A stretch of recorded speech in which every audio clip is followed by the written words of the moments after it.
It was probably a joke. They never say that. Stop overreacting. Why don't you stand up for yourself? It probably wasn't even that bad. What did the teachers do? Nothing. They did nothing. To them, the bully was an ideal child, a flawless student disguised as the hero. They act like an angel. So when an adult is out of reach, The devil will be standing right in front of you. You're too fat, too skinny. Why does your face look like that? How can someone be so stupid? Why are you so irritating? How can your parents even stand being around you? How do you even live with yourself with a grotesque face like yours? I don't know. I have no idea why I look like this. I don't know why I'm so foolish. I don't know why I look like this. I just don't know. I'm sorry. I can't believe it. Are they really apologizing? In the corner of my eye, I can see the teacher glaring at us. The bully doesn't seem one bit sorry.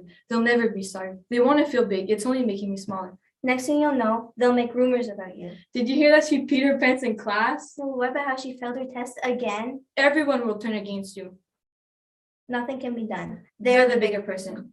You'll get used to it. Don't worry. It becomes part of your day. Every day. Wake up, get ridiculed, Go to sleep. repeat. Wake up, Get ridiculed, cry, go to sleep. repeat, Repeat. and repeat. Just do something about it. I'm getting tired of your whining. This is getting absurd.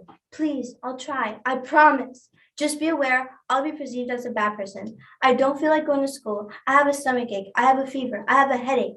All these excuses, soon I'll have to go back.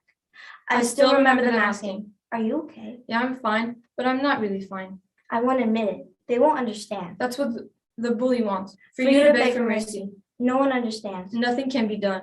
All All they they say is, it was probably just a harmless joke.